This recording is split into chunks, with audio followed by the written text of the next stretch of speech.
Olá, queridos telespectadores. Meu nome é Ana Luísa Moraes. E meu nome é Natália Queiroz e nós estamos apresentando para vocês um novo programa De Olho no Consumo. Aqui te ajudaremos a ficar por dentro de tudo que envolve o consumo responsável e, claro, a evitar situações desagradáveis. E hoje traremos para vocês um caso que trata justamente sobre a necessidade de proteção dos dados do consumidor. Mas antes, vamos chamar a nossa estimada repórter Natália Santos para contar essa história pra gente. Natália, é com você. Já pensou você estar no shopping, em um momento de descontração, ter seus direitos e privacidade violados?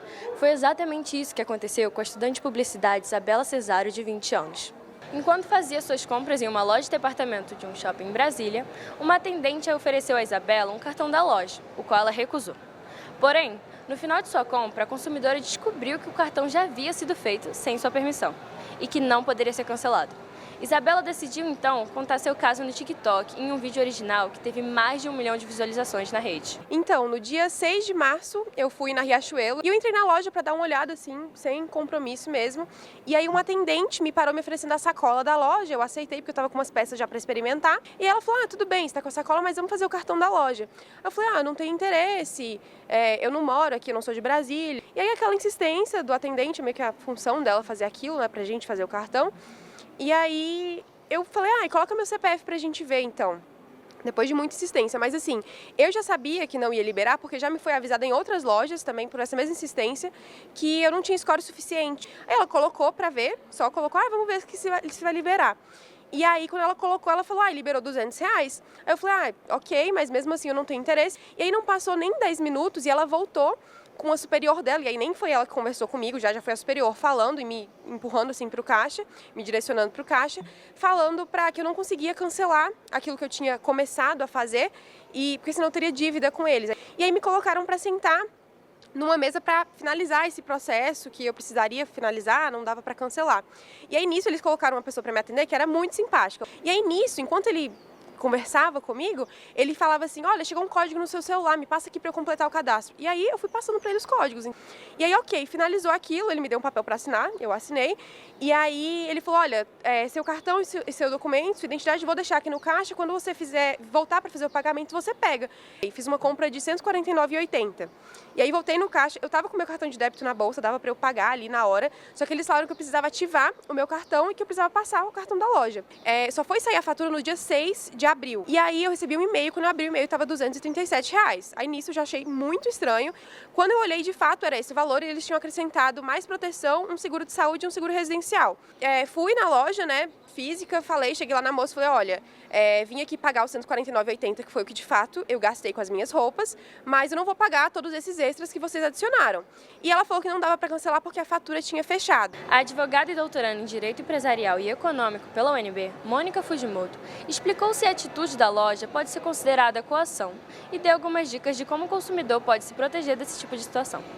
Vamos ouvir a especialista. Então, a gente tem toda uma narrativa que, para além de uma coação ou um constrangimento, que já apresentam diversos riscos e ilegalidades, né? Então, a gente começa ali com a contratação de um serviço indevido. Então, quando ela ofereceu o CPF para o score, depois a gente tem um constrangimento, claro, ali, com a cobrança de uma dívida que não existia. Vejam, aqui no Brasil, como a gente fala, né? O CPF é tudo que você tem. Se você diz que essa pessoa vai ficar devendo, que ela vai manchar o nome dela, você tem aqui uma coação moral que ela é significativa, né? E depois, além de tudo, ela faz o cartão e ainda é cobrada por outros 3 serviços que ela não tinha contratado. Se a gente for considerar, né, primeiro, que ela forneceu os dados dela para uma finalidade e eles utilizaram para outra, a gente tem num primeiro plano uma possibilidade de uma ilegalidade à luz da LGPD, que ela é a Lei Geral de Proteção de Dados Pessoais. A partir do momento que esse dado é utilizado para uma outra finalidade, nesse caso, a gente tem uma violação clara ao princípio da boa-fé, né? Porque ela teve um desvio ali evidente daquilo que ela tinha inicialmente concordado em fazer. Para mim, você se sentiu pressionado? 2 passos para trás.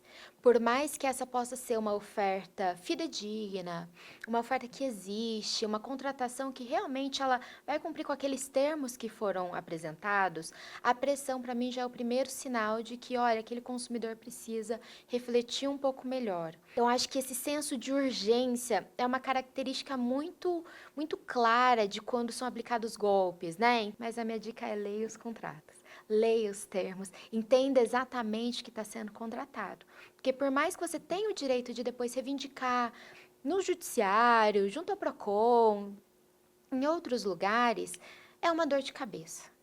Isso é fato. Então, leia os termos com atenção. Quando tomou conhecimento da situação pelas redes sociais, a loja entrou em contato com a consumidora pelo Instagram. No mesmo dia, os valores da fatura de Isabela foram ajustados e a loja pediu desculpa pelo atendimento prestado. Em nota, a empresa informa que a situação foi solucionada pelo canal de atendimento, mas negou que a cliente tenha sido coagida.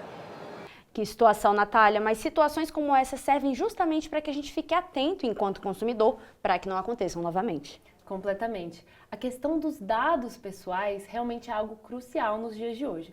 Por isso, antes de qualquer compra, estejam atentos às políticas de privacidade e aos seus direitos como consumidores.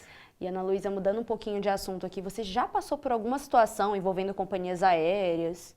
Quem nunca, né, Natália? Realmente, quem viaja com frequência sabe que isso, infelizmente, não é incomum. Atrasos, cancelamentos, overbooking, são diversos problemas que os nossos passageiros têm que enfrentar. Agora vamos com a nossa repórter Natália Santos para um bate-bola com o consumidor nos aeroportos para entender um pouquinho mais sobre essa situação. Você com certeza já presenciou alguma situação desagradável no aeroporto, uma bagagem perdida, um voo atrasado ou um cancelamento inesperado. Nos últimos meses tem aumentado a reclamação dos passageiros com as linhas aéreas.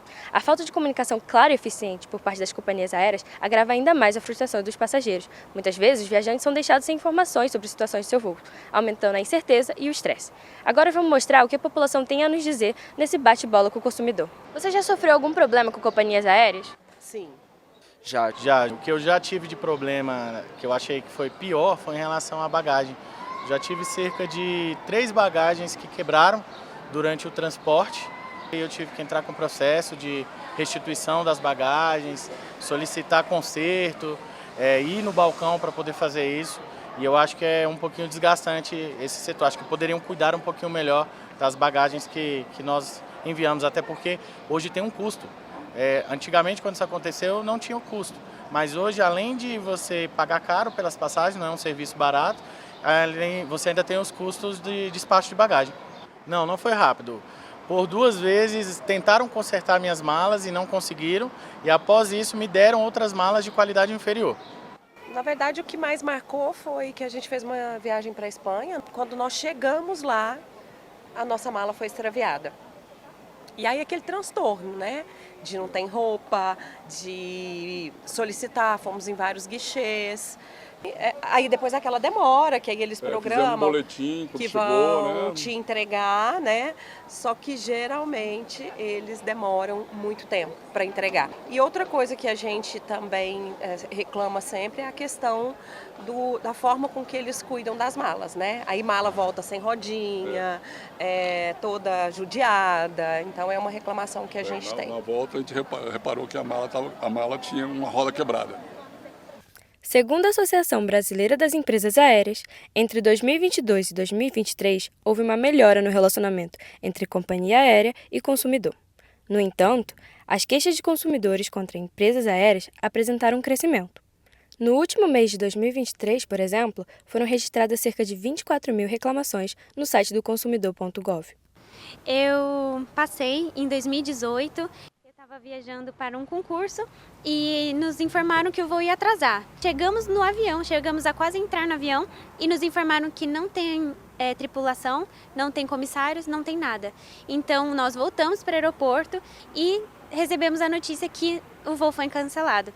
Depois que nós fomos entender o que aconteceu, que tiveram mais de 200 voos atrasados e 20 cancelados por conta de um radar que teve uma falha. Então, em 2018, todos esses voos foram prejudicados, muitos perdidos, e eu não pude ir para o meu concurso e tivemos que cancelar todos os nossos planos, passagem, hotel, tudo cancelado.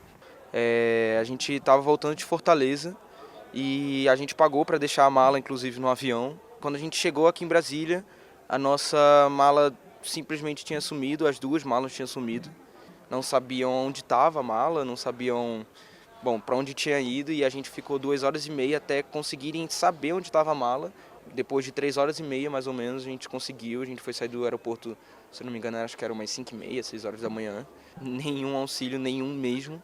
Tanto é que a gente tem que correr atrás de tudo. De fato, é um número muito grande de passageiros insatisfeitos. Mas, Natália, você sabe que muitas vezes essas situações podem ser evitadas ou até mesmo resolvidas de forma tranquila se os consumidores conhecerem os seus direitos e souberem o que fazer diante dessas situações. Justamente, Ana Luísa, a gente vai trazer hoje o caso, inclusive, da estudante de medicina Luísa Genro, que passou por vários cancelamentos durante uma viagem de São Paulo aqui para Brasília, em que ela teve um desconforto muito grande. E juntamente a gente vai trazer a nossa especialista em direito do consumidor para contar um pouquinho do que pode ser feito diante de uma situação como essa.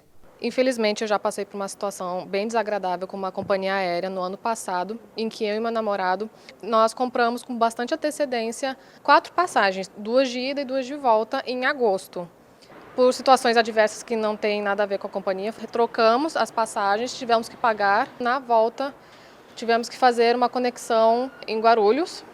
E depois de cerca de 1 hora de atraso para o embarque, nós fomos avisados que o voo tinha sido cancelado. Não deram muitas explicações, nos foi orientado que nós deveríamos ir lá para os guichês. Chegando lá, estava uma fila quilométrica. E de tanta demora que estava tendo, que a fila não andava, nós ficamos cerca de 1h30 parados no mesmo lugar, sem dar nenhum passo para frente. Nós decidimos tentar trocar as passagens online. Nós conseguimos um horário das 7 da manhã, mas o atendimento online foi muito demorado também.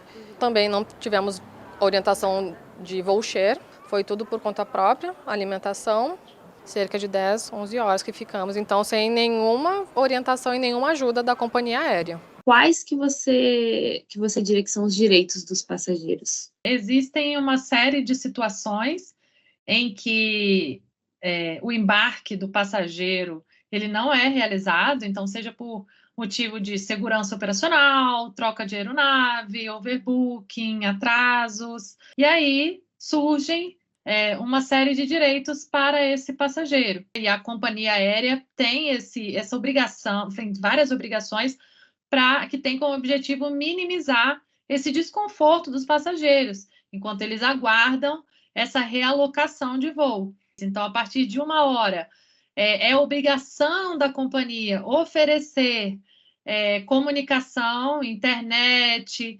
A partir de 2 horas, alimentação em forma de voucher, para que adquira lanche, bebidas. E, a partir de 4 horas de atraso, aí surge o direito de acomodação, hospedagem, se for o caso, transporte do aeroporto até esse local. Nesses casos de mala extraviada, o que o passageiro pode fazer?